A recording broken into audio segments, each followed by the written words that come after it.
Welcome to the project demonstration of underground cable fault identification and alerting through the Bluetooth.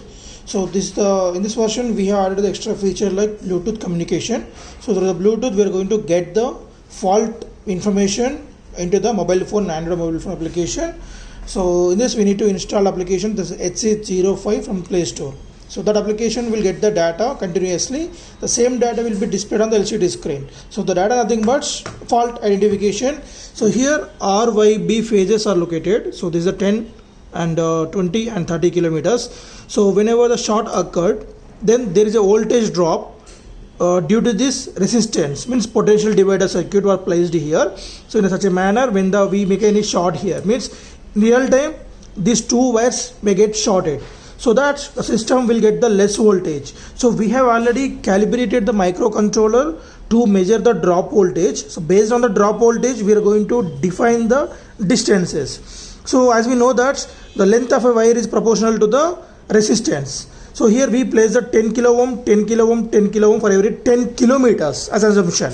So whenever we touches here, so it's a 10 kilometers and 20 kilometers and 30 kilometers. So like that the system will understood the fault occurred at respective phases, in between the respective phases. So the same data will be analyzed by the PIC microcontroller. So here we have interface the microcontroller with these three phases voltage measuring from A0, A1, A2 pins, and the Bluetooth data will be sent from the B0, B1 pins, and continuously we are displaying the status on the LCD screen which was interfaced at the pin number B2 to B7. So here we are demonstrate that with the 5 volts, as the microcontroller can read only 5 volts in real time. So we can provide here 230 volts, but then also we need to step down the voltage to make it as DC, and again potential divider circuits to make it is lower than the 5 volts, then will the control measure. So the potential divider nothing but 100:1 or 200:1. So if we are providing the 200 volts input, then after the potential divider circuits the control will get the 1 volt. So we have programmed the controller in embedded C language. So if it get the 1 volt, then it will multiply it with 200, as we are using the 200:1 potential divider circuits. So on this motherboard, so the main components are reset switch, crystal oscillator, and PIC 16F72 microcontroller. So these are the main components. So we need to install one application from the Play Store, that is a HC05 Bluetooth terminal. And before execution of the project, after installation, go to Bluetooth settings of your phone.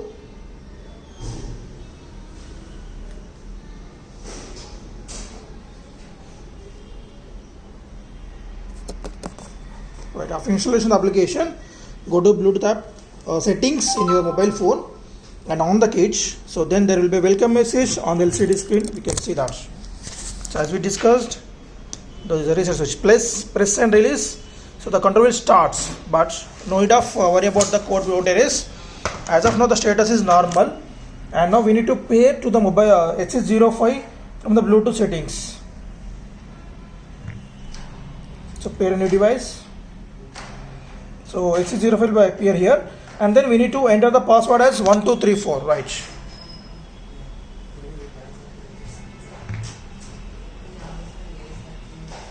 So after pairing from the settings, this particular HC05 will enter into the history of your connected devices. And now go to the Bluetooth application. So HC05 which we have installed from the Play Store, right? And now, so look for HC05, right? So right, so we are getting the same data which is displaying on the LCD screen, right? So if you make any fault occurred in real time with the wire shorts, then the voltage drops. So based on the drop voltage, so the condition will satisfies, and we can show the so-called R and Y fault at 10 kilometers. Same for R and Y for 20 kilometers, R and Y 30 kilometers, so YB 20 kilometers. So if the both happen at a time, same message will be displayed on the LCD screen along with indication of the distance also. So for every fault we can get the LED indication over here. So this LED is the power status indication, and this one is the alert indication for us.